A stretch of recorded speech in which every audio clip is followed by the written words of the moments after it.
वर्मा, ये बहुत सारे बच्चों के डाउट्स हैं, मुझे ऑफलाइन क्लास में भी मिल रहे हैं डाउट्स कि sister chromatids sir homologous chromosome है। सिस्टर क्रोमेटिड्स होमोलोगस क्रोमोसोम नहीं है हमारे पास में। सुन लो वापस से, हमारे पास में जो भी क्रोमोसोम नंबर 1 की ये दो कॉपी है, देखो ये भी क्रोमोसोम नंबर 1 है और ये भी क्रोमोसोम नंबर 1 है। तो ये जो क्रोमोसोम नंबर 1 की दो कॉपी है ना, ये दोनों की दोनों होमोलोगस क्रोमोसोम है। ये एक फादर से आई है और एक मदर से आई है, ठीक है। ये इस तरह से क्रोमोसोम नंबर 1 था, अब ये क्रोमोसोम नंबर 2 है, तो ये दोनों की दोनों दो कॉपी है। एक फादर से मिली है मुझे और एक मुझे मदर से मिली है, ये दोनों आपस में होमोलोगस क्रोमोसोम हुए। क्रोमोसोम नंबर 2 की दो कॉपी। इसी तरह से क्रोमोसोम नंबर 3 की भी दो कॉपी है, तो वो आपस में होमोलोगस क्रोमोसोम हुए। इतनी बात हमने की थी। इनके ऊपर जीन्स होते हैं, जीन्स होते हैं किसी भी करेक्टर के लिए, और वो जीन्स किसी भी करेक्टर को एक जनरेशन से दूसरी जनरेशन में लेके जाते हैं। फिर लिंकेज के बारे में हमने बात करी थी, सेक्स लिंकेज के बारे में बात करी, पेडिग्री एनालिसिस किया, है ना। ये सब चीजें हमने बात करी। ये डेफिनेशन वैष्णवी तुम्हारी भी गलत है कि chromosome that have different character. ये सिस्टर क्रोमेटिड्स क्या होते हैं? सिस्टर क्रोमेटिड्स ये होते हैं, मैं सब कुछ बताऊंगा इस चैप्टर में, आने वाले चैप्टर में सब कुछ बताऊंगा। सिस्टर क्रोमेटिड ये होते हैं, मान लो ये क्रोमोसोम नंबर 1 है, ये क्रोमोसोम नंबर 1 की दो कॉपी है, एक कॉपी ये है और एक कॉपी है। समझ में आ गया? मेरी बात सुनो, जिसने पूछा है सिस्टर क्रोमेटिड, सौम्या, ठीक है, सौम्या मेहंदी रत्ता, मेरी बात सुनो। ये क्रोमोसोम नंबर 1 है, ये इसकी दो कॉपी है, ठीक है। ये क्रोमोसोम नंबर 1 है, ये जीवन फेज का क्रोमोसोम है, ये ऐसा दिखता है। जब ये एस फेज में चला जाएगा, मतलब जब जेनेटिक मटेरियल का डुप्लीकेशन हो जाएगा, तो क्रोमोसोम नंबर 1 की कॉपी इस तरह से दिखने लगेगी, इस तरह से, इस तरह से, इस तरह से। मतलब इसके जैसी एक और बन गई, इसके जैसी भी एक और बन गई। मतलब अभी भी यहां पर क्रोमोसोम तो दो ही है और यहां पर भी दो ही है, लेकिन जेनेटिक मटेरियल डबल हो गया है, इंटू टू हो गया है। क्रोमोसोम तो यहां पर देखो दो ही है, दिख रहे हैं दो क्रोमोसोम, यहां भी दो ही है, लेकिन जेनेटिक मटेरियल डबल हो गया है। तो ये आपस में, ये दोनों आपस में सिस्टर क्रोमेटिड है। ये बिल्कुल एक जैसी है, बिल्कुल आइडेंटिकल है, क्योंकि इसके रेप्लीकेशन से ही ये बनी है, इसके रेप्लीकेशन से ये बनी है, इसके रेप्लीकेशन से ये बनी है। अब बात क्लियर है सौम्या कि होमोलोगस क्रोमोसोम क्या होते हैं, सिस्टर क्रोमेटिड क्या होती है? बायोमोलिक्यूल्स, इकोलॉजी, जेनेटिक्स, और हम बोले इवोल्यूशन, ये कोई जूलॉजी बॉटनी के पार्ट नहीं है, ये सब बायोलॉजी के पार्ट है। जूलॉजी का पार्ट है ह्यूमन के बारे में। और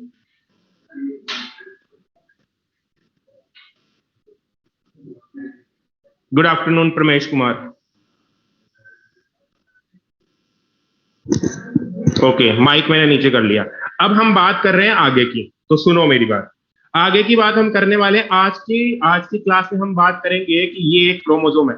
अब मेरी बात सुनते जाओ, क्लास का टाइम होने वाला है, मतलब 3:15 बजे तक ही है, 15 मिनट का कम हो गया उल्टा टाइम।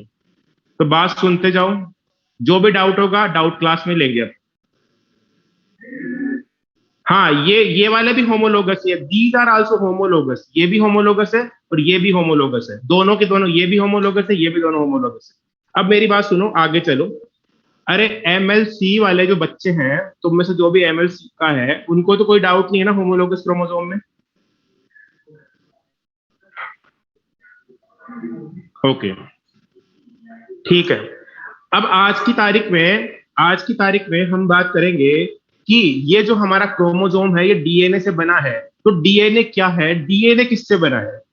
हम बोलते हैं कि हमारी ये दीवार है, हमारी दीवार किससे बनी है? ईंट से बनी है, सीमेंट से बनी है। तो ये ईंट और सीमेंट किससे बने हैं, वो बात हम पता लगाने जा रहे हैं। तो बात करेंगे हम डीएनए की। इस चैप्टर में पीपीटी के भरोसे मत बैठना। हाँ, इवनिंग में ही चलेगी इंग्लिश मीडियम की सारी क्लासेस। इस चैप्टर में पीपीटी के भरोसे मत बैठना, कॉपी पेन साथ में लेके बैठना। बात करेंगे डीएनए की और आरएनए की। अब ये डीएनए और आरएनए क्या है?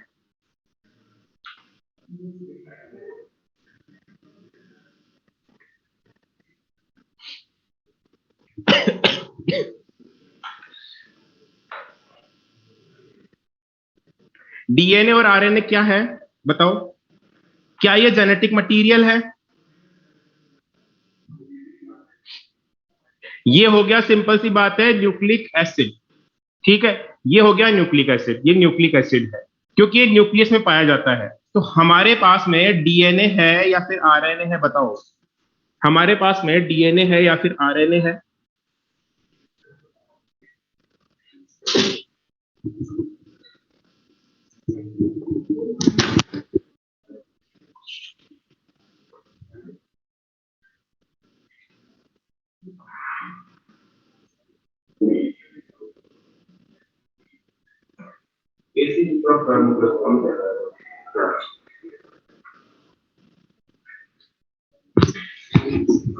अरे एसी कम चल रहा था। हमारे पास में दोनों है, हमारे पास में डीएनए भी है फिर आरएनए भी है। डीएनए है, डीएनए से बनता है आरएनए।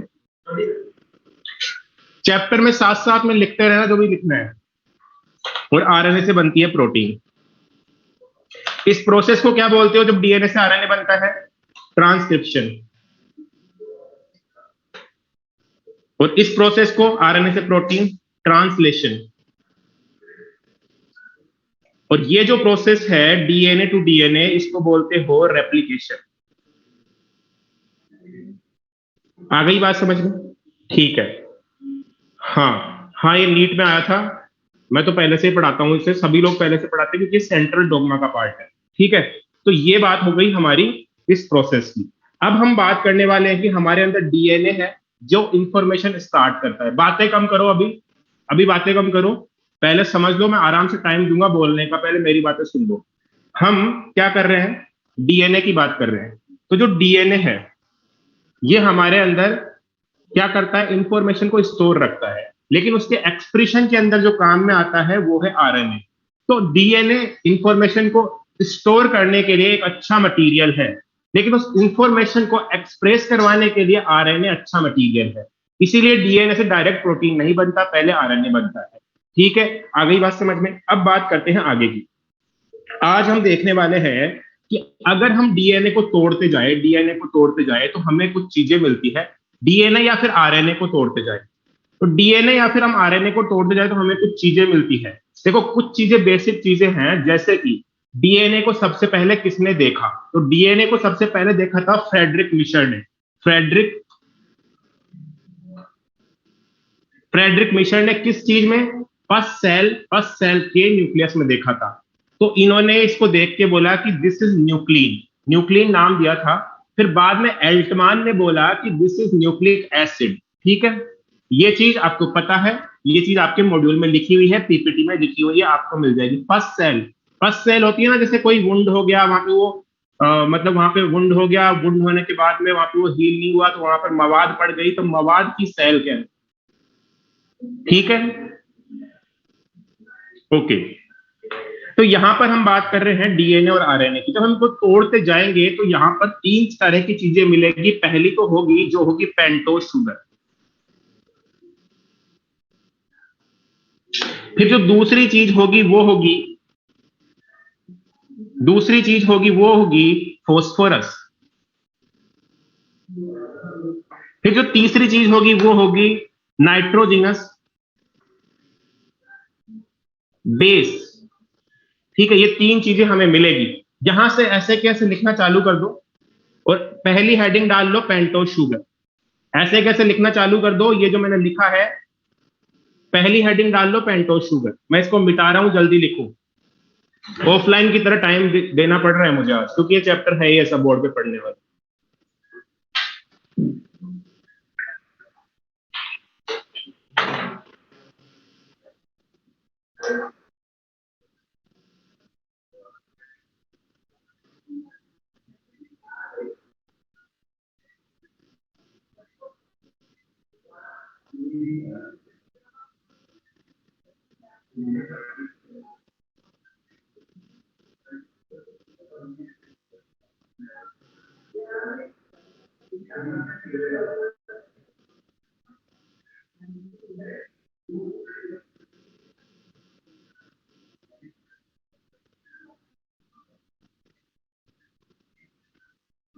एक मिनट रुक जाओ, स्क्रीन शेयर कर रहा हूँ वापस से, इसको कुछ प्रॉब्लम हो गई है।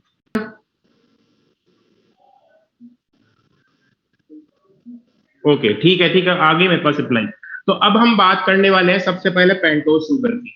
पेंटोज शुगर, तो देखो पेंटोज शुगर क्या होती है। पेंटोज शुगर,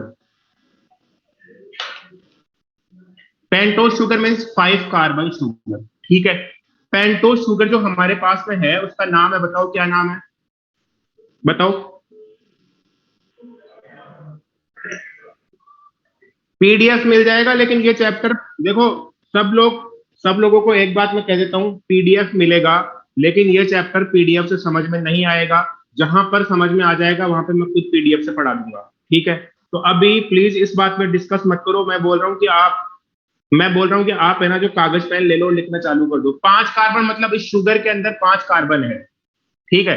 तो हमारे पास में राइबोस शुगर है, राइबोस शुगर है, और एक है डीऑक्सी राइबोस, ठीक है। ये दो तरह की शुगर हमारे पास में है।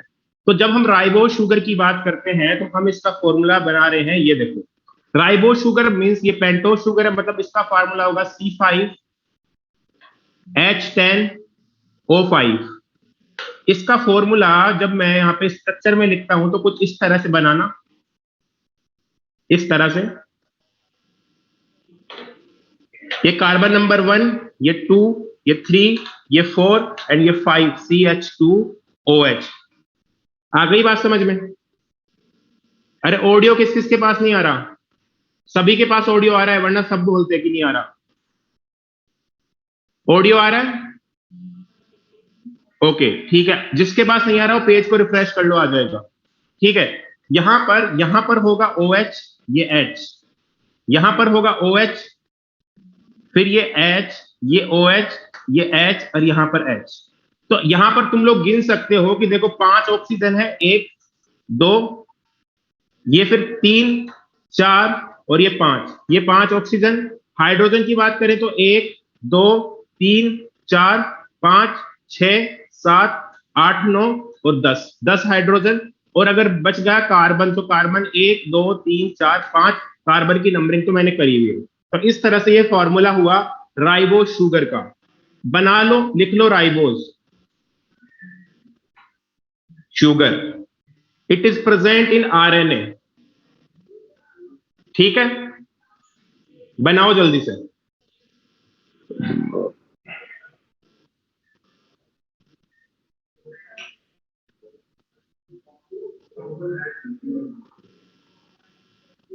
CH2OH अटैच है यहाँ पे इस कार्बन से, कार्बन नंबर 4 से, कार्बन नंबर 4 से अटैच है। ये रिंग में नहीं है, रिंग के बाहर है।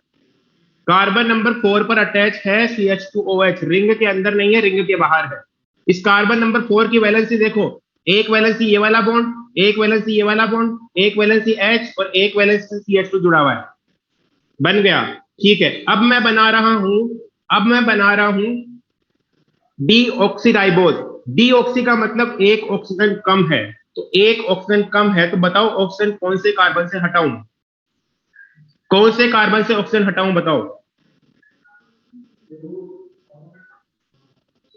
हाँ, कार्बन नंबर 2 से ऑक्सीजन हटाना पड़ेगा, तो मैं यहां पर कार्बन नंबर 2 से एक ऑक्सीजन हटा देता हूं, तो बन जाएगी हमारी डीऑक्सीराइबोज। ये हटा दिया, ये लो।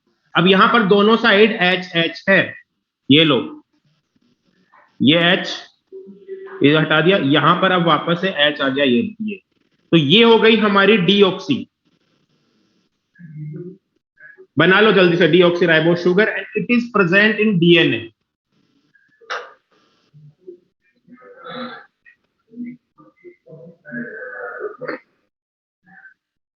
हाँ, 2 से ही क्यों निकाला, ये मैंने नहीं निकाला।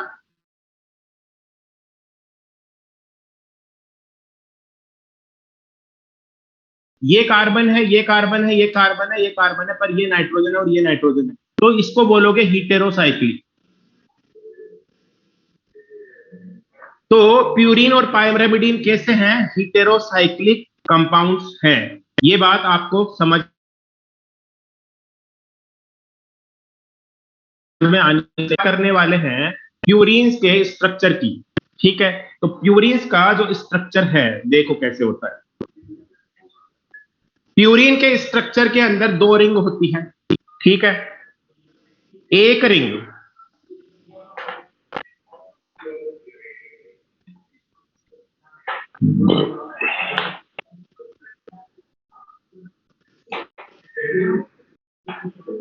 ये पहली रिंग है, ये दूसरी रिंग है। आ गई बात समझ में? ठीक है, ये हमारा है,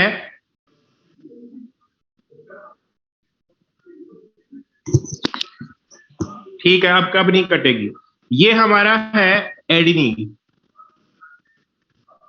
एडिनिन, यहां पर NH2 लगा दो, ये एडिनिन हो गया, ठीक है। एक जो रिंग है, ये वाली जो रिंग है, ये वाली, ये 6 मेंबर रिंग है। 6 मेंबर रिंग के अंदर 4 कार्बन है, 4 कार्बन है प्लस 2 नाइट्रोजन है। देखो 4 कार्बन है, 1 2 3 4 और 2 नाइट्रोजन है। इस तरह की रिंग को बोलते हो पायरामिडीन रिंग। और ये वाली जो रिंग है, ये वाली, इस रिंग के अंदर 3 कार्बन है और 2 नाइट्रोजन है। इस तरह की रिंग को बोलते हो इमेडाजोल रिंग। इमेडाजोल पीडीएफ में लिखा हुआ मिल जाएगा, मत लिखो। दिस इज पायरामिडीन रिंग, लिख लो चलो। 4 carbon 2 nitrogen, pyrimidine ring. And this is 3 carbon plus 2 nitrogen, this is imidazole ring. तो ये बात हो गई हमारी रिंग्स की, ठीक है। अब मैंने स्ट्रक्चर आपको बता दिया है, जो स्ट्रक्चर बताया है वो है एडेनिन का, जो लिखा है। अब मैं बना रहा हूं ग्वानिन का। तो ग्वानिन का स्ट्रक्चर भी ऐसा ही बनेगा, लेकिन उसमें एक चेंज है, वो बता रहा हूं। ये देखो ऐसे, ग्वानिन के स्ट्रक्चर में ऐसे ही एक रिंग बनाओ, फर्स्ट वाली रिंग, ऐसे रिंग बना दी। यहां पर सेकंड रिंग बना दो, इस तरीके से, इस तरीके से बना दी।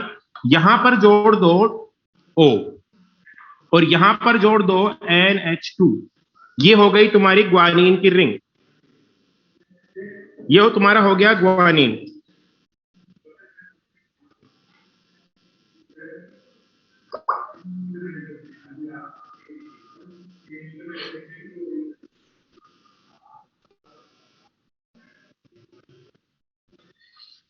बहुत गर्मी हो रही है यार, आज बारिश भी हुई थी, बट पता नहीं क्या हो रहा है, आज सिर दर्द कर रहा है।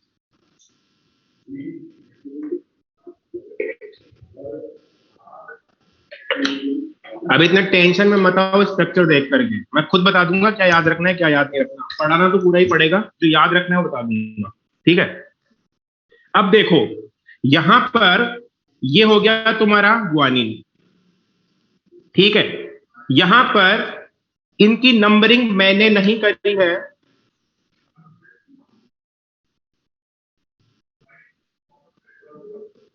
अभिजीत को समझ में नहीं आ रहा। तो अभिजीत, मैं तो सही से समझा रहा हूं आज भी, जैसे हमेशा समझाता हूं। तुम थोड़ा सा कंसंट्रेट करो एक बार, ठीक है। यहां पर इनकी नंबरिंग मैंने नहीं करी है। देखो नंबरिंग की बात सुन लो, नंबरिंग मैंने नहीं करी है, नंबरिंग करी है IUPAC ने, ठीक है। IUPAC की नंबरिंग है। इसको हमेशा क्या बोलोगे, 1 नंबर का आइटम, ये 2, ये 3, ये वाला 4, ये वाला 5, ये 6, ये 7, ये 8 और ये 9, ठीक है। इसी तरह से 1 1 2 3 4 5 6 7 8 एंड 9 हो गया। नंबरिंग समझ में आ गई अभिजीत? अब आ गया नंबरिंग समझ में, ठीक है। तुमको और कुछ याद रहे चाहे नहीं रहे, ये नंबरिंग केमिस्ट्री में पढ़ाते हैं। मेरी बात सुन लो, मेरी बात सुन लो। नंबरिंग केमिस्ट्री में पढ़ाते हैं, लेकिन हमें यहां पर और कुछ याद रहे चाहे ना रहे, पहली बात ये याद रखनी है कि एडेनिन और ग्वानिन के अंदर डबल रिंग होती है, एक पायरामिडीन रिंग होती है और एक इमिडाजोल रिंग होती है, ठीक है। दूसरी बात, यहां पर जो भी एटम बॉन्डिंग में पार्टिसिपेट करेगा वो है 9th नंबर का एटम, ये 9th नंबर का। तो इस वाले नाइट्रोजन का नंबर याद रखना कि 9th नंबर का नाइट्रोजन है, ठीक है। तुम्हारा काम हो जाएगा। अब हम बात करने वाले हैं पायरामिडीन्स की। तो पायरामिडीन्स के अंदर एक ही रिंग होती है, इस तरीके से। तो 3 पहले ऐसे सिंगल सिंगल रिंग वाले बना लो।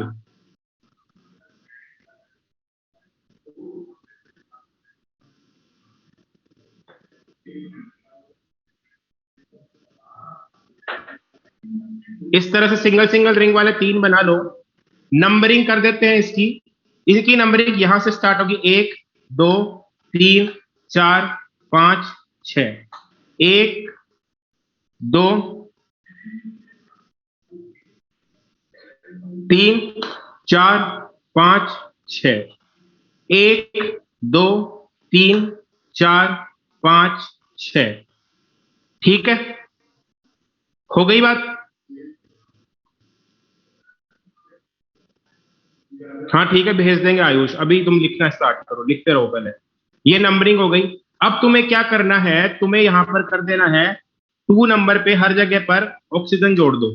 2 बॉन्ड से ऑक्सीजन जोड़ दो सेकंड नंबर पे, 2 बॉन्ड से ऑक्सीजन जोड़ दो सेकंड नंबर के कार्बन पे, जोड़ दिया। ठीक है, यहां पर अब मैं बता रहा हूं कौन सा क्या है। देखो इसको मैं बनाऊंगा साइटोसिन। शिव प्रताप कह रहे हैं स्क्रीन नहीं दिख रही। नहीं दिख रही क्या स्क्रीन सभी को? दिख रही है शिव प्रताप? अपना अपना पेज को रिफ्रेश करो, देखो।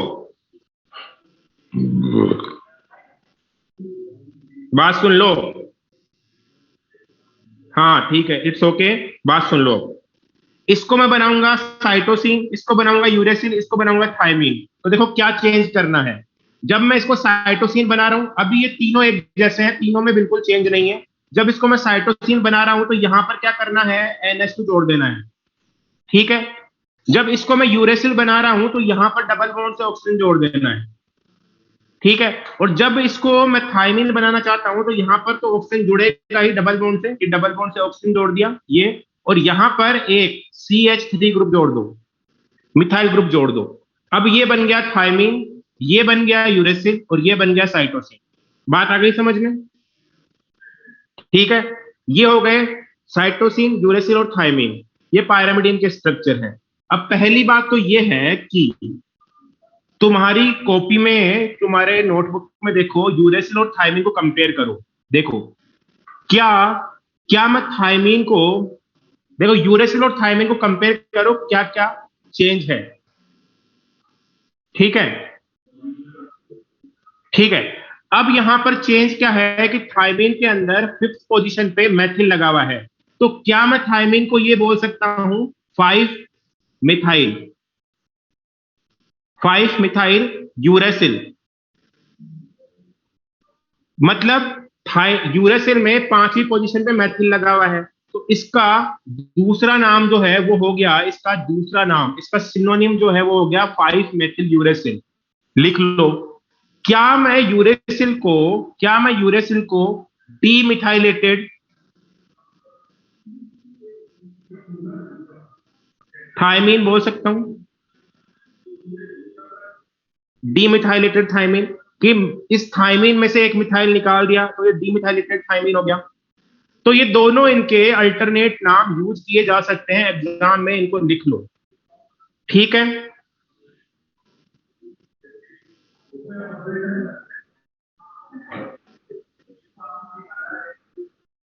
समझ में आ रहा है ना?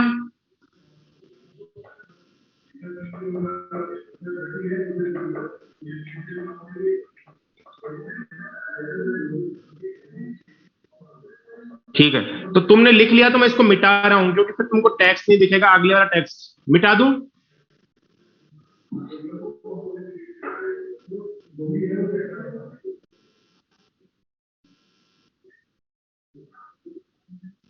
ओके,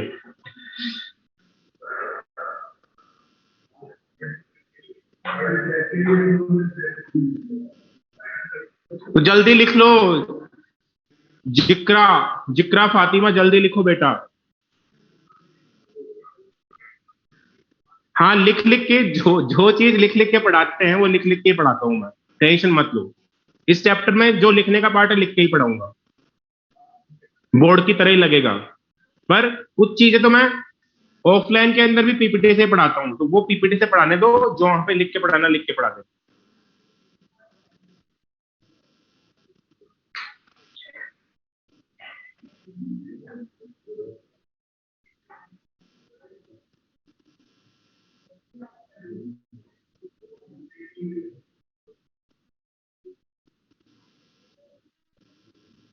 हाँ, आप ऑफलाइन में पीपीटी पढ़ाते हैं, मैं अभी तक तो यूज नहीं करी, अभी तो ये चैप्टर तो अभी तक तो तुमको ऑनलाइन में ही बोर्ड पे पढ़ा रहा हूँ, तो वहां तो पढ़ाने का सवाल ही नहीं है।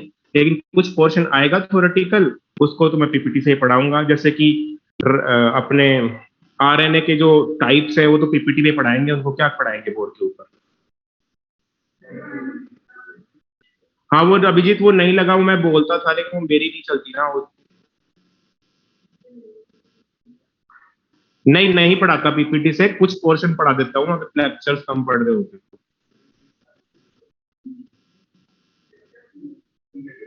हाँ, ये डबल बॉन्ड, ये यूरेसिल में दो जगह ओ है, यहाँ पर भी ओ है, यहाँ पर भी ओ है, इसमें भी दो जगह ओ है, थाइमीन में भी दो जगह ओ है।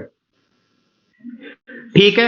अब कुछ बच्चे बोल रहे हैं कि आप पेज ऐड कर लो, अब पेज ऐड करना तो भी पॉसिबल नहीं है इस पीपीटी के अंदर, लेकिन हम एक काम करते हैं, इसके पीछे जो टेक्स्ट लिखा हुआ है ना, वो तुम्हारा पीपीटी में आएगा, देखो ऐसे ऐसे आएगा, क्या इसे रहने दो या मिटा दो, बताओ।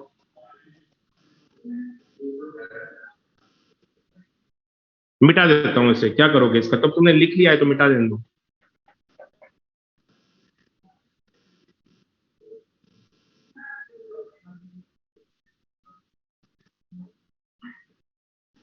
ठीक है, ओके, कर दिया। अब हमने बात कर ली, हमने बात कर ली, हमने सीमेंट, बजरी, चूना, पत्थर सब कुछ कलेक्ट कर लिया। अब हम उससे क्या बना रहे हैं, एक ईंट बना रहे हैं, और उन ईंटों को जोड़ जोड़ के हम बनाएंगे दीवार। हाँ ठीक है, मैं अब की बार से अगर ऐसा कुछ पढ़ाना होगा तो पेज ऐड करके फिर लिख लेंगे। अब आज तो माफ कर दो, आज तो माफ कर दो।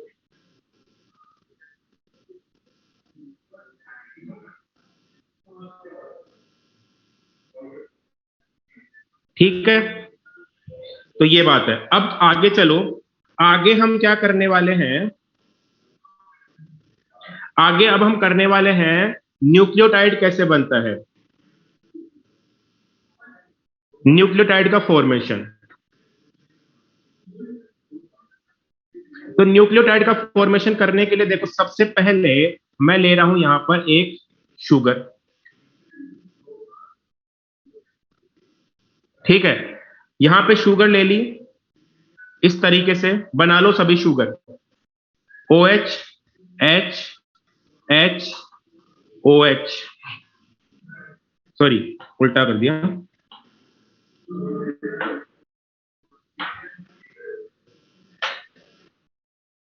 H, O H, H, H, O H, C H two, क्या हो गया है,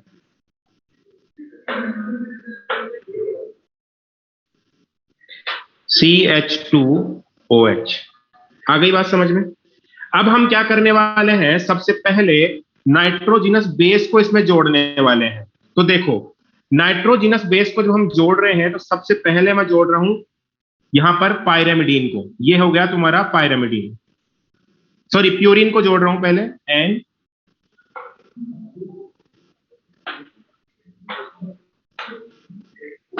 एन, ये एन, ये दूसरी वाली रिंग, ये एन, ये एन, ये ऐसे और ये ऐसे। अब यहां पर मैं इसको स्पेसिफाई नहीं कर रहा हूं, ये एडिनिन भी हो सकता है तो ग्वानिन भी हो सकता है, दोनों में से कोई भी हो सकता है ये।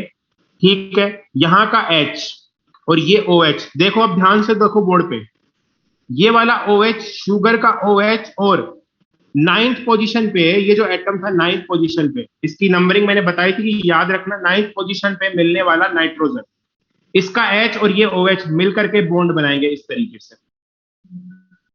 ठीक है, अब तुम लोग इसको अपनी नोटबुक में बनाओ और इस तरह से तीर लगा लो आगे, और उसके बाद में जो मैं यहाँ पे बनाऊंगा वो उसके आगे लिखना, उसका रिजल्टेंट यहाँ पे आगे लिखना यहाँ पर। तो तुम लोग पहले ये बना लो, बनाने के बाद में मुझे बताओ, जल्दी से बनाते ही, जल्दी करो।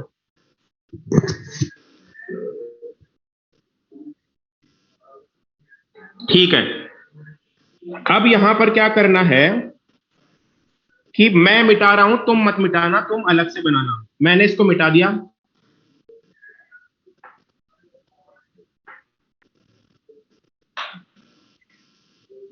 और यहां पर ये एक बॉन्ड बन गया है, देखो इस तरीके से।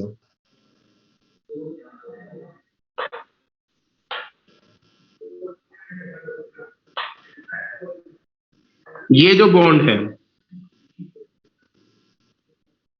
ये ये बॉन्ड, ये कार्बन नंबर कौन सा है? 1 नंबर का कार्बन है।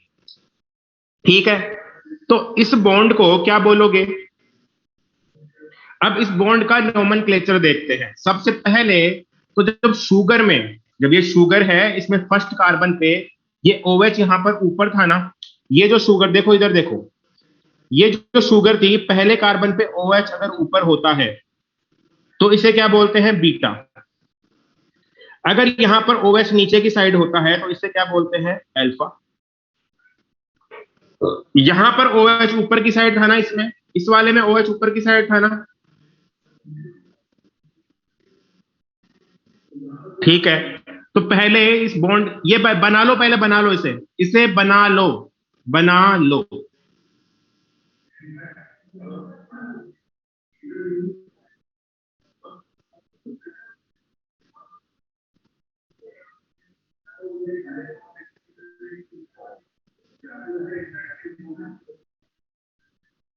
परमेश कुमार तुम बना रहे हो, लेकिन और भी तो बच्चे हैं, वो नहीं बना रहे साथ साथ में।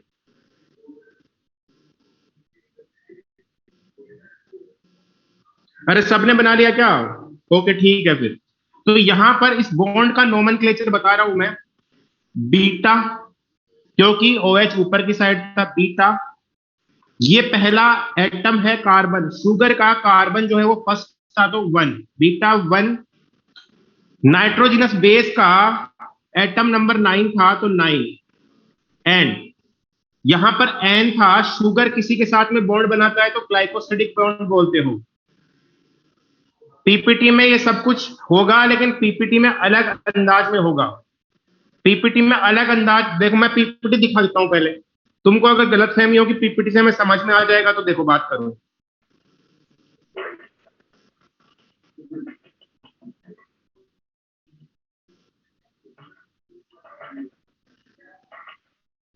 ये पीपीटी में ये वाला है, अब तुम्हें समझ में आ रहा है तो ठीक है, मैं भेज दूंगा पीपीटी, ये इस तरह से।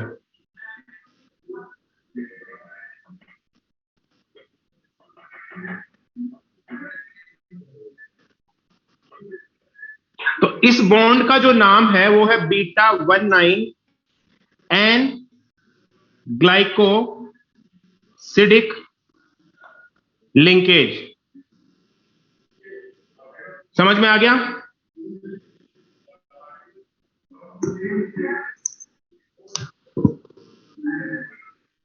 हाँ, इस तीर के आगे, इस तीर के आगे ये बना लो, और वहां पर -H2O लिख देना। वो -H2O, जो H और OH मिलकर के -H2 हो गया, मतलब एक वाटर मॉलिक्यूल निकल गया। ठीक है, चलू मैं आगे।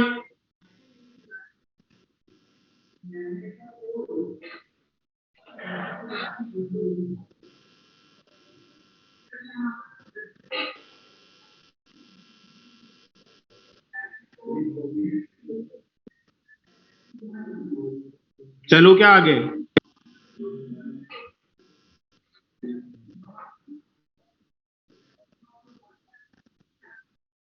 अब हम प्यूरीन जोड़ चुके हैं, हम पायरामिडीन जोड़ेंगे।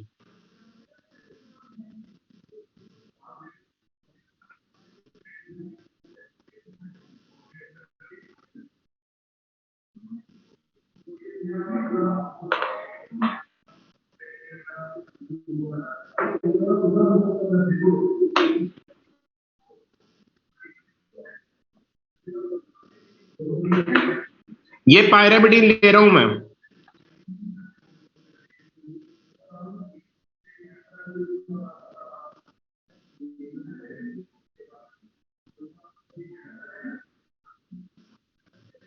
ठीक है। अच्छा बताओ पायरामिडीन कौन कौन से हो सकते हैं, बताओ। अल्फा वाला नहीं होता वहां पे, अल्फा वाला नहीं बनता है, बीटा वाला ही बनता है, अल्फा वाला नहीं बनता। ठीक है। तो पायरामिडीन इस शुगर को देख के डिसाइड होगा, ये शुगर कौन सी है, डीऑक्सी है। डीऑक्सी है तो मतलब डीएनए वाले ही पायरामिडीन आएंगे, यानी कि सी और टी ही आएंगे, यूरेसिल वाला नहीं आएगा इससे जुड़ने के लिए। अगर यहां पर मैं ओ OH कर दूं तो अब टी नहीं आएगा, अब यू आएगा। ये बात समझ में आ गई? ठीक है। तो यहां पर मैं यूरेसिल नहीं लिख सकता, यहां पे केवल थायमीन ही हो सकता है। तो यहां पर ये सी और टी दोनों में से कोई भी हो सकता है।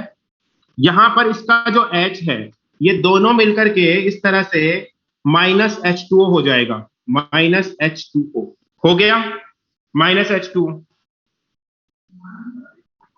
तस्कीन को समझ में नहीं आया, तस्कीन मैं ये कह रहा हूं कि यहां पर देखो शुगर कौन सी है। अरे डीएनए में एजी प्रेजेंट होते हैं, ए एंड जी दोनों प्रेजेंट होते हैं, लेकिन साइटोसिन, यूरेसिल और थायमीन में से डीएनए में केवल और केवल डीएनए डीएनए में साइटोसिन एंड थायमीन ही प्रेजेंट होते हैं, यूरेसिल प्रेजेंट नहीं होता। और आरएनए में जो होता है वो होता है साइटोसिन एंड यूरेसिल प्रेजेंट होता है, थायमीन प्रेजेंट नहीं होता। तो जब मैं ये शुगर ले रहा हूं, जब मैं शुगर ले रहा हूं डीऑक्सीराइबोज, डीऑक्सीराइबोज मतलब डीऑक्सीराइबोज शुगर मतलब डीएनए वाली शुगर ले रहा हूं, तो उसमें डीएनए वाला ही तो बेस आके जुड़ेगा, आरएनए वाला बेस आके कैसे जुड़ जाएगा। अगर मैं यहां पर आरएनए वाली शुगर ले लूं, यहां पर ओएच ले लूं, तो अब यहां पर थायमीन नहीं जुड़ेगा, यहां पर यूरेसिल जुड़ेगा। ये बात समझ में आ गई क्या तकसीर अब? ठीक है, ओके।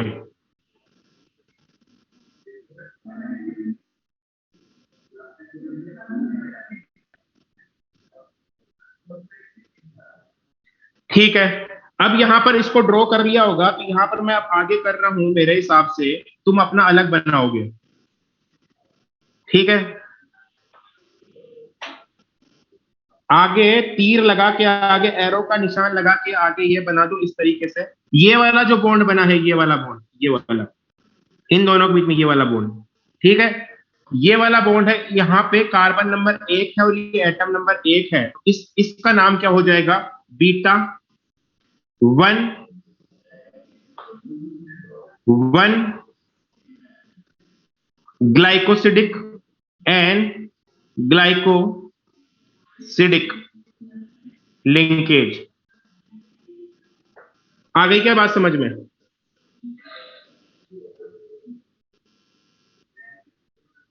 हाँ, यूरेसिल को मैं थायमीन कर रहा हूं।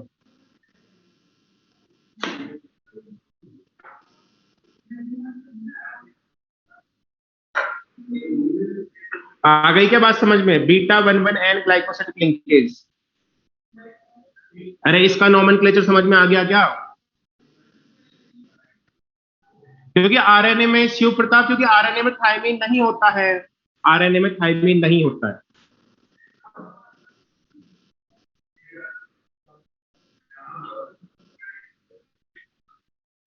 हाँ, इसको हटा दो ना, हटा दो, ये तो तुमको समझाने के लिए बनाई थी। लो। हाँ, हमेशा बीटा ही होगा।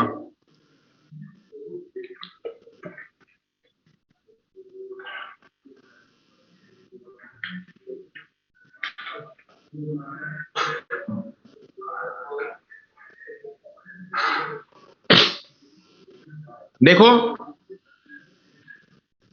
एक छोटी सी बात कर लेते हैं, कुछ बच्चों को आगे पहले जाना है, पहले पीछे की चीजें नहीं पढ़नी, पहले आगे की चीजें पढ़नी है कि आरएनए में यूरेसिल क्यों नहीं होता और थायमीन क्यों नहीं होता।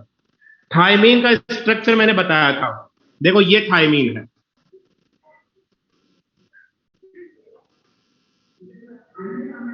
ये है थायमीन। ये कहां होता है थायमीन?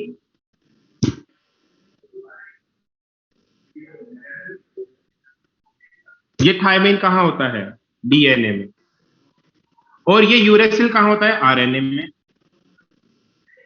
पहले मैं एक ही बार बोलूंगा, सिर में दर्द हो रहा है मेरा बहुत ज्यादा, एक ही बार बोलूंगा, प्यार से सुन लो प्लीज, है ना? बीच बीच में मत पूछना आप कुछ भी, दोबारा मत पूछना इसको। यहां पे जो आरएनए होता है, समझो मेरी बात को, ये जो आरएनए होता है, ये आरएनए पहले बना या फिर डीएनए पहले बना? मतलब नेचर के अंदर पहले आरएनए आया या फिर डीएनए? बताओ। पहले नेचर में आया था आरएनए, आरएनए आया, आरएनए पहले आरएनए आया। आरएनए आया था, डीएनए नहीं था।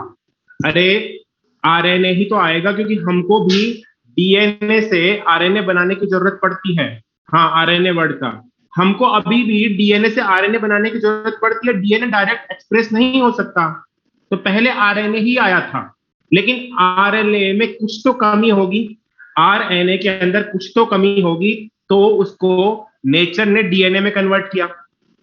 तो आरएनए में कमी ये थी कि आरएनए हाईली अनस्टेबल था, और इसकी अनस्टेबिलिटी के दो रीजन है।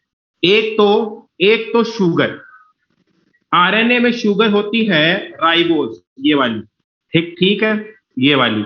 यहां पर OH है, यहां पर OH, OH CH2OH, ठीक है। तो यहां पर देखो, ये OH तो निकल चुका है, ये तो मैंने निकाल दिया ग्लाइकोसिडिक बॉन्ड में, ये तो ग्लाइकोसिडिक बॉन्ड में निकल गया। ये वाला OH निकल जाएगा फोस्फोडाइएस्टर में, फोस्फोडाइएस्टर में ये वाला OH निकल जाएगा फोस्फोडाइएस्टर में। और ये वाला OH है, ये भी निकल जाएगा, ये भी निकल जाएगा जब हम इसके साथ में फोस्फेट को ऐड करेंगे। अभी थोड़ी देर में निकल जाएंगे ये दोनों। पर ये वाला OH नहीं निकलता है। ये वाला OH हाईली रिएक्टिव है, ये किसी से भी रिएक्शन कर सकता है, ये आरएनए में प्रेजेंट है। तो इसलिए नेचर ने सबसे पहले तो OH को हटाया यहां से। OH को हटाने की वजह से, जैसे OH को हटाया, यहां पर H आ गया, अब इसकी रिएक्टिविटी कम हो गई, ठीक है। दूसरी बात नेचर ने क्या करी कि यहां पर देखो, ये मिथाइल। अच्छा, अब मैं एक बात बोल रहा हूं, जो मैंने डायग्राम ड्रॉ करे थे, जो मैंने डायग्राम ड्रॉ करे थे, तुमको करके दिखाए थे, वो मैंने किए थे, वो जस्ट तुमको इसके अपोजिट दिख रहे होंगे, ठीक है। क्यों दिख रहे हैं? क्योंकि वो इस तरह से बने हुए थे, मैंने इस तरह से बनाए हैं। अगर मैं इस हाथ को इधर से देखूं, तो ये देखो, ये मैथिल इधर इस साइड जुड़ा हुआ है, लेकिन मैं इधर कर दूं तो मैथिल इस साइड आ जाएगा। बात आ गई समझ में? तो मैंने सिंपलिसिटी के लिए उल्टा बनाया था उनको, ठीक है। नंबरिंग वो की वही है, चेक कर लेना, ठीक है। तो यहां पर मैं बात कर रहा हूं आरएनए की। तो पहला काम तो नेचर ने क्या किया, राइबोज से डीऑक्सीराइबोज बना दिया, ठीक है। दूसरा काम क्या किया, देखो, थाइमीन जो है वो स्टेबल है। यहां पर यूरेसिल के अंदर ये वाला जो कार्बन होता है ना, ये रिएक्शन सेंटर है। रिएक्शन सेंटर मतलब ये हाईली रिएक्टिव है, तो ये वाला कार्बन रिएक्ट करता रहता है इधर उधर। तो इसकी वजह से नेचर ने क्या किया, इसका इसका जो रिएक्टिव कार्बन था उसको मिथाइल से रिएक्शन करवा के यहाँ पे मैथिल जोड़ दिया। अब ये कितनी भी रिएक्शन कर ले, कुछ नहीं हो सकता। अब यहाँ का रिएक्शन सेंटर खत्म हो चुका है, तो ये हाईली स्टेबल है, स्टेबल, और ये है रिएक्टिव। तो इसलिए नेचर ने यूरेसिल की जगह पे थायमीन चिपका दिया डीएनए में, ताकि डीएनए स्टेबल रहे। अब बात समझ में आ गई क्या, किसको पूछना था?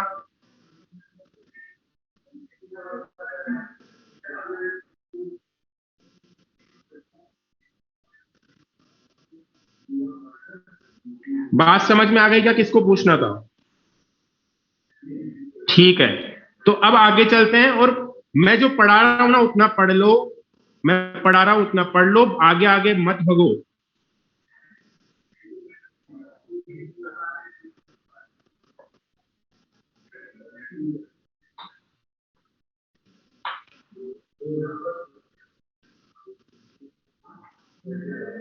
प्लस नहीं लगाया, ये मैंने प्लस नहीं लगाया, वहां पे कोमा लगाया था, उस कोमा को फिर मैं उसमें डैश में कन्वर्ट कर रहा था, इसलिए लग गया ये, प्लस नहीं है ये।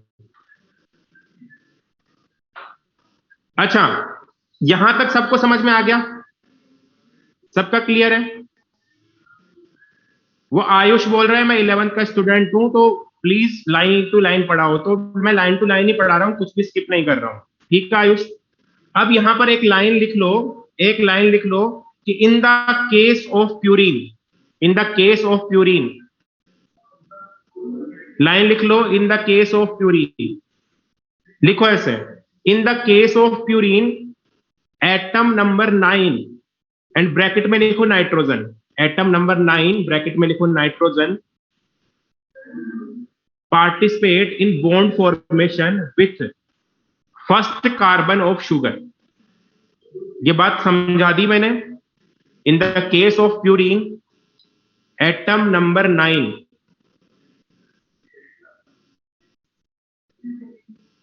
ब्रैकेट में लिखो एटम नंबर 9 क्या है? नाइट्रोजन है।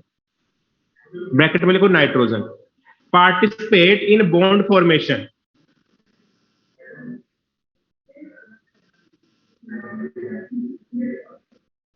With carbon number 1 of sugar या फर्स्ट कार्बन ऑफ शुगर। ठीक है? फिर दूसरा लिखो, in case of pyrimidine, in the case of pyrimidine atom number 1 bracket में लिखो नाइट्रोजन, एटम नंबर 1 ब्रैकेट में लिखो nitrogen, participate in bond formation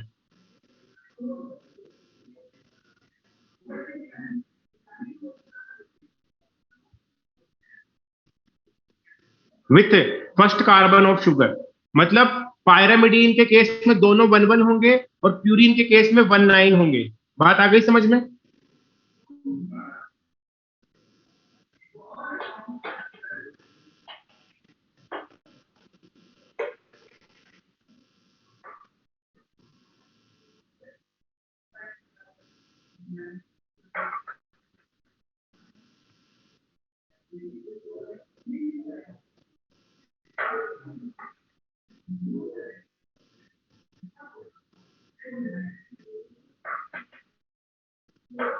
Keshav, audio सबके पास आ रहा है बेटा, तुम्हारे पास नहीं आ रहा तो अपना कनेक्शन चेक कर लो एक बार। अब देखो, हमने अभी तक क्या किया है? शुगर के साथ में, शुगर के साथ में क्या जोड़ा है? Nitrogenous base, nitrogenous base. और इसको हम क्या बोलते हैं? इसको हम क्या बोलते हैं?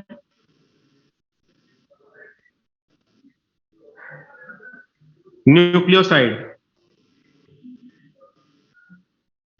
ठीक है? अरे जो कुछ बच्चे कह रहे हैं सेकंड वाला रिपीट कर दो, तो जो फर्स्ट वाला था ना उसका जस्ट अपोजिट है। फर्स्ट फर्स्ट वाले में प्यूरिन था, प्यूरिन के केस में atom number 9, atom number 9 react करता था। यहां पर एटम नंबर 1 रिएक्ट करेगा। नहीं, ये न्यूक्लियोसाइड ही होगा। Nucleoside equal to sugar plus nitrogenous base. तो अभी तक हमने क्या करा है? शुगर प्लस न्यूक्लियोटाइड बेस को जोड़ा है, नाइट्रोजनस बेस को जोड़ा है। तो ये हमने काम किया। अभी तक हमने न्यूक्लियोसाइड बनाए हैं, अब हम न्यूक्लियोटाइड बनाएंगे। न्यूक्लियोटाइड, और न्यूक्लियोटाइड इक्वल टू क्या होता है? Sugar plus nitrogenous base plus phosphate. तो अब हम फॉस्फेट जोड़ेंगे और अब सब बच्चे देखेंगे फॉस्फेट कैसे जुड़ता है। यहां पर ये मैंने ले लिया है इस तरह से शुगर, शुगर के ऊपर मान लो यहां पर एडेनिन जुड़ा हुआ है। ये ग्लाइकोसिडिक बॉन्ड है जो अपन ने अभी बनाया था, ये वाला। ठीक है? यहां पर ये जुड़ा हुआ है। यहां पर अब ये तुम्हारा H है, ये H, ये OH और ये H, यहां पर ये H एंड ये CH2OH।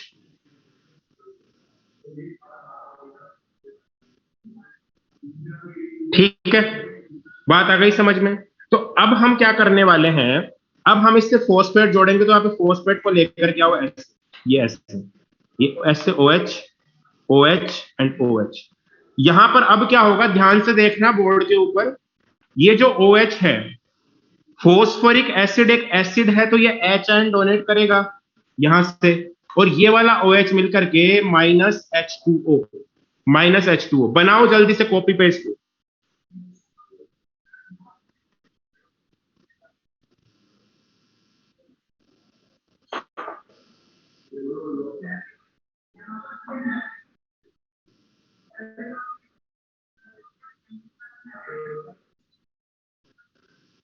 अरे यहां पर एक ही जगह पर एडेनिन भी हो सकता है, ग्वानिन भी हो सकता है, साइटोसिन भी हो सकता है, थाइमिन भी हो सकता है, कुछ भी हो सकता है, क्योंकि ये यहाँ पर यूरेसिल नहीं होगा क्योंकि यहाँ पर एच है। ठीक है, बना लिया। अब यहाँ पर तीर लगा लो, ऐसे आगे तीर लगा लो, और जो मैं मिटा रहा हूं उसके आगे बनाओ फिर इसका रिजल्टेंट।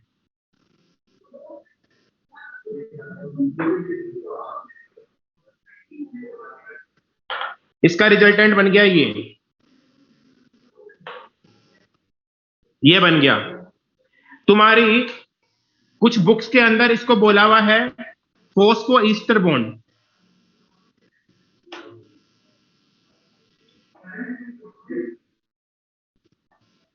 लेकिन तुम मान लो इसको कि ये फोस्फो एस्टर बॉन्ड है, लेकिन ये कॉन्सेप्चुअली फोस्फो एस्टर बॉन्ड नहीं है, वो तो आर ओ आर होता है। यहां पर एक आर है, ये रहा आर, ये ओ भी है, लेकिन दूसरा आर एब्सेंट है, तो अभी इसको कॉन्सेप्चुअली तो नहीं बोलते हैं, लेकिन कुछ बुक्स में बोला है। तो अगर तुमको पूछे कि फोस्फो एस्टर बॉन्ड कौन सा होता है तो इसको बता देना।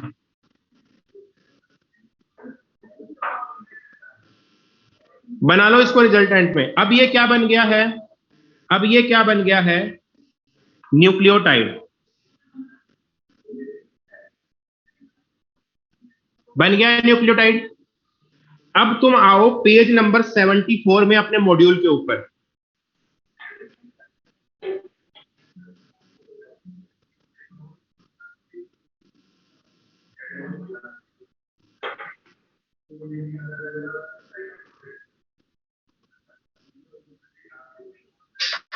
पेज नंबर 74 में अपने मॉड्यूल के ऊपर आ जाओ।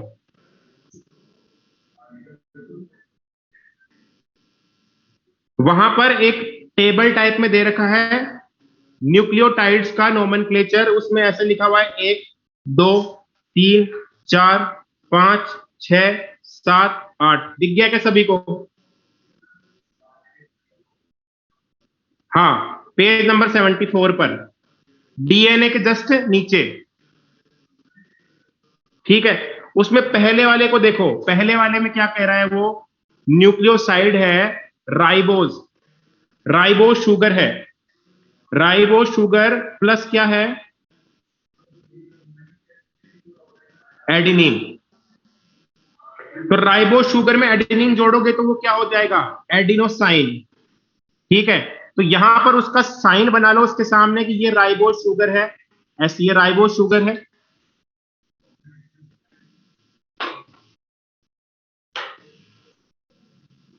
ये राइबोज शुगर और इससे एडेनिन जुड़ा हुआ है, तो ये है एडिनोसाइन। जब इसमें फोस्फेट भी आकर के जुड़ गया इस तरीके से, इस तरीके से फोस्फेट भी आकर के जुड़ गया, तो ये अब क्या बन गया, ये अब बन गया एडिनाइलिक एसिड। तो जब भी तुम न्यूक्लियोसाइड का नोमेनक्लेचर करोगे तो लास्ट में साइन या फिर डाइन जोड़ोगे, और जब भी तुम न्यूक्लियोटाइड का नोमेनक्लेचर करोगे तो लास्ट में आइलिक एसिड जोड़ोगे। ठीक है, समझ में आ गई बात? ग्वानिन के बारे में बात करी गई है, तो ग्वानिन के बारे में सेकंड थर्ड पॉइंट देखो, थर्ड पॉइंट ग्वानिन के बारे में इस तरीके से, ये एक शुगर थी, शुगर से जुड़ गया ग्वानिन, तो ये क्या हो गया, ग्वानोसाइन। इसका नाम क्या है, ग्वानोसाइन। जब इसके अंदर, जब इसके अंदर ये भी आके जुड़ गया फोस्फेट भी, तो अब ये क्या हो गया, ग्वानिलाइक एसिड। आ गई बात समझ में? बोलो किस किस को आ गई?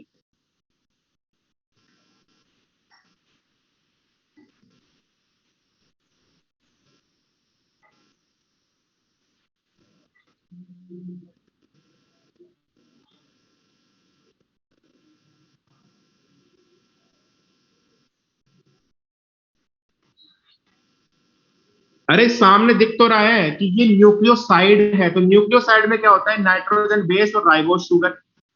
ये आरएनए के न्यूक्लियोसाइड है, आरएनए, क्योंकि राइबोज शुगर है। तो एडिनिन के अंदर आकर के क्या जुड़ गई, एडिनिन प्लस शुगर।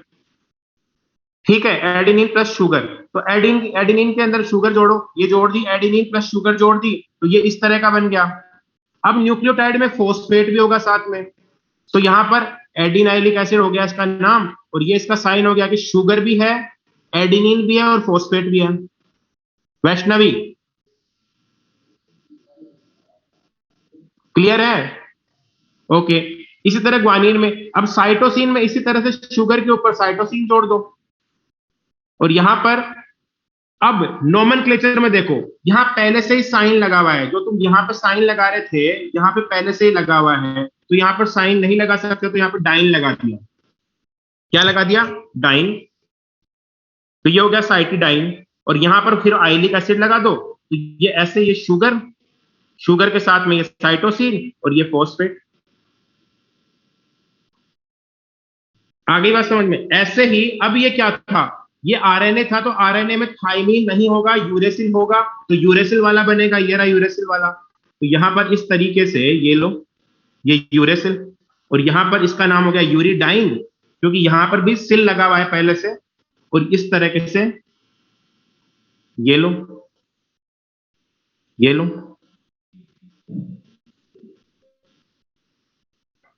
आ गई क्या बात समझ में सभी को? अरे साइन या डाइन दोनों में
बच्चे देखो कैसे जुड़ते हैं दो न्यूक्लियोटाइड, इस तरीके से। देखो यहां पर तो मान लो एडेनिन है, ठीक है। अब यहां पर हम बात करने वाले हैं, यहां पर एच होगा, यहां पर भी एच होगा, H, H, O H, H, H, यहां पर CH2, ये O, ये P, और यहां पर ये डबल बॉन्ड, यहां पर ये OH, और यहां पर ये OH, ठीक है। यहां पर ये O, ये दूसरा वाला हो गया। एक मिनट थोड़ा ऊपर ले लेता हूं, सबके सब बनाना स्टार्ट कर दो। जब मैं बना रहा हूं तो मैंने एक बना दिया, उसको देख के दूसरा बनाते रहो।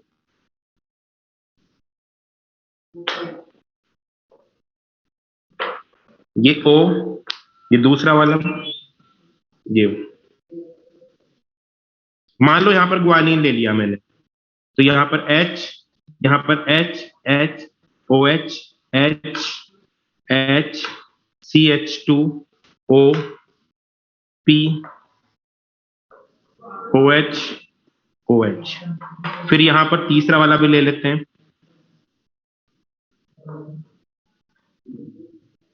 मान लो यहां पर थाइमिन ले लिया मैंने, तो यहां पर H, H, H, H, OH है, यहां पे H, H, यहां पर हो गया CH2, O, P, O, OH, OH। आ गई बात समझ में? ये तीन ले लिए, तीन को आपस में जोड़ रहे हैं हम। तो देखो कैसे जुड़ता है, कैसे जुड़ता है। ये वाला इस सेकंड वाले का OH, देखो ध्यान से, सेकंड वाले का जो OH है फॉस्फोरस का, इसका तो H, और यहां से ये थर्ड वाले का OH, ये मिलकर के माइनस H2O। फिर यहां पर ये इसका इधर वाले का H, और ये थर्ड थर्ड कार्बन का, ये थर्ड कार्बन है इसका OH, मिलकर के माइनस H2O। बनाओ इसको जल्दी से, 2 मिनट में बना लो इसको।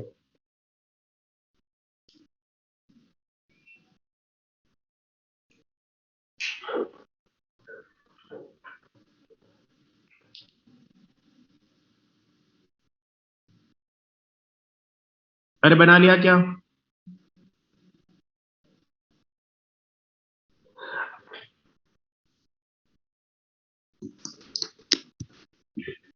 अच्छा, जिसका छूट जाए ना तो वो बाद में वीडियो देख करके सही कर लेना, ठीक है? क्योंकि अब हमारा क्लास का टाइम होने वाला है खत्म, और मेरी नेक्स्ट क्लास है 10 इसके बाद में, तो मुझे जाना ही पड़ेगा।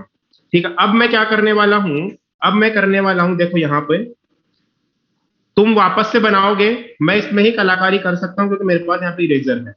देखो इसको मैंने हटा दिया, इस सबको, ये ओ OH गया, ये गया, यहां से ये गया, ये गया, ये गया, ये गया।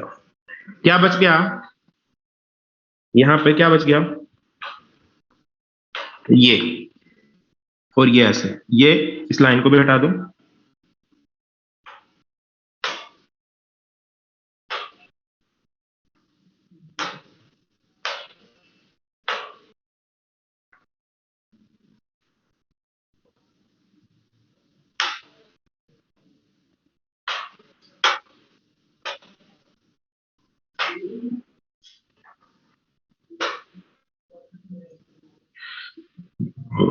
देखो ये वाला बॉन्ड, ये यहां पे बॉन्ड देखो,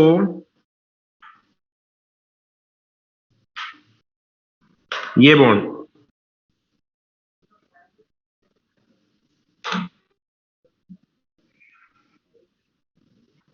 ये बॉन्ड है फॉस्फोडाइएस्टर बॉन्ड। क्या है?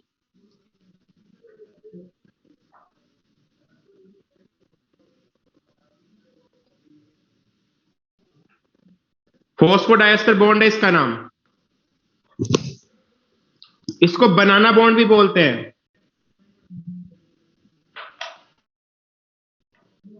क्योंकि इसकी शेप कुछ इस तरह से बनाना की जैसी है। ठीक है, अब यहां पर एक चीज देखो, हम हमेशा बात करते हैं डीएनए के स्ट्रैंड में पोलैरिटी की। तो पोलैरिटी की बात करते हैं तो वहां पर हम लिखते हैं 5-2 3- या फिर 3-2 5। तो यहां पर देखो इस वाले केस में, यहां पर ये कार्बन नंबर 5 है, इस कार्बन नंबर 5 पर जो फॉस्फोरस जुड़ा हुआ है उसका एक OH खाली है बॉन्ड बनाने के लिए, ये वाला OH खाली है बॉन्ड बनाने के लिए। तो ये 5- एंड हो गया। और इस वाले, यहां पर इसके पास में कुछ भी खाली नहीं है, इसके पास में ना तो 3- वाला बचा है ना ही 5- वाला बचा है, पर लास्ट वाले के पास में ये बचा हुआ है OH बॉन्ड बनाने के लिए। और ये कौन से कार्बन पे? 3 कार्बन पे, तो ये फ्री है, तो इसको बोलोगे 3- एंड। समझ में आ गई क्या 3- एंड और 5- एंड?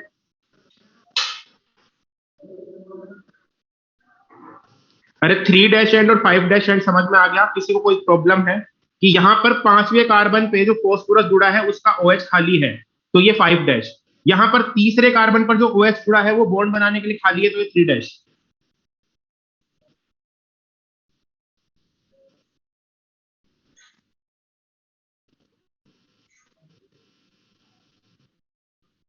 क्लियर है?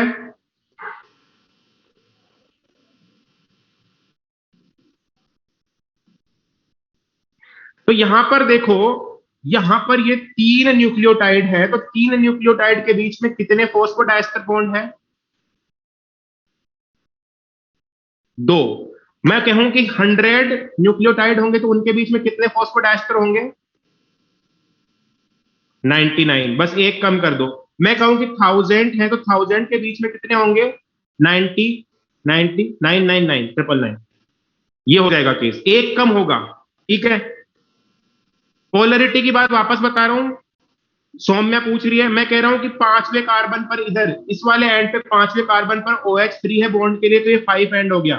इस वाले एंड पर, इस वाले एंड पर तीसरे कार्बन पर OH फ्री है बॉन्ड फॉर्मेशन के लिए, तो ये 3- एंड हो गया। ठीक है।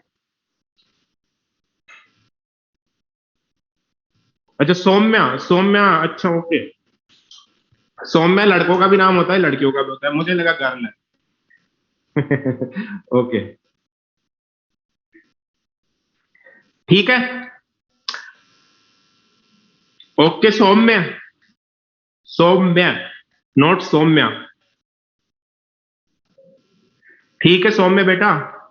ओके, ठीक है, आज के लिए इतना ही रखते हैं। कल की अगली क्लास में बात करेंगे, कल है अपनी क्लास। ठीक है, ओके। समझ में आ गया ना सबको?